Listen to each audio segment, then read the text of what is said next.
What happens when business moves faster than regulations and rules?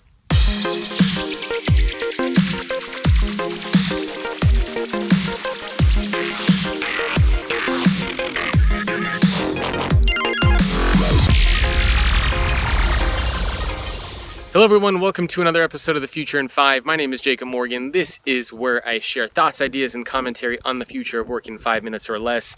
This episode of The Future in 5 is brought to you by Staples. They are sponsoring this month's content for the video and podcast and a bunch of other stuff that I'm working on. We recently teamed up, myself and the folks over at Staples Business Advantage, the B2B arm of Staples, on a workplace 2016 Workplace Index report that looked at the state of the workplace in the United States and Canada. It looked at health and wellness, technology, office design, and a bunch of other stuff that's really relevant for attracting and retaining top talent. If you want to get access to the report, it's a little bit of a long URL, but that's the URL you can go to. It's go.staplesadvantage.com/workplace index 2016. You can pause the video and just enter that URL into your respective search engine and you'll find it. So I wanted to do this video because I was having a conversation with somebody the other day and the topic of Uber came up. And I'm not going to bash Uber. Yeah, I use Uber all the time. I'm probably one of their most frequent customers. But it poses sort of an interesting scenario, right? Because Uber essentially became successful, or we think Uber became successful because they surpassed a lot of rules and regulations. In other words, Uber moved faster than what rules and regulations in the government essentially allowed and accepted.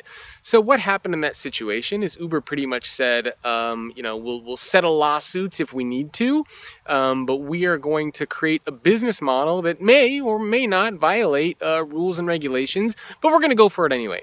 And they raised so much money, and they have caused so much of a ruckus in every city that they have been a part of, that they have essentially grown so quickly that at this point, it's pretty hard to shut them down. Even if they are violating any type of rules or regulations, the people want them there, petitions are going all over the place. It's kind of a mess. It's a little bit of a chaotic situation.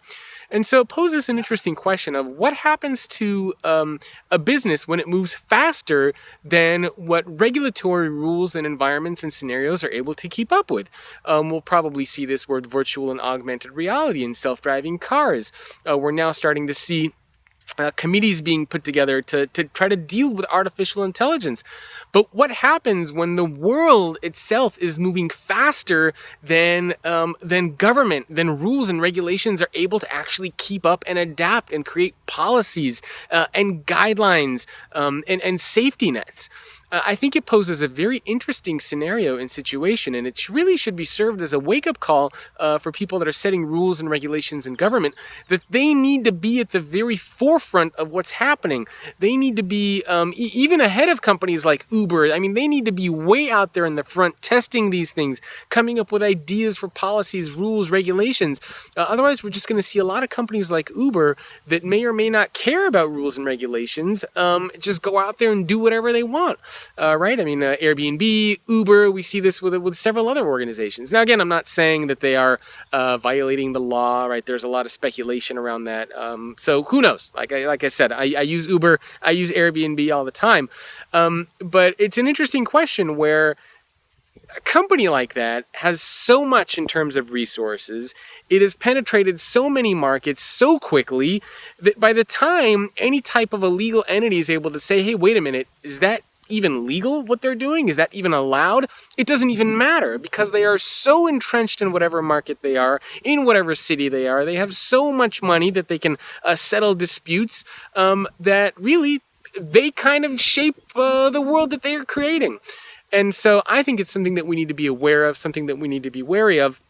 And really, I think the lesson is that government and people that set rules and regulations and policies, they need to be at the forefront of testing new technologies and business models and leading innovation.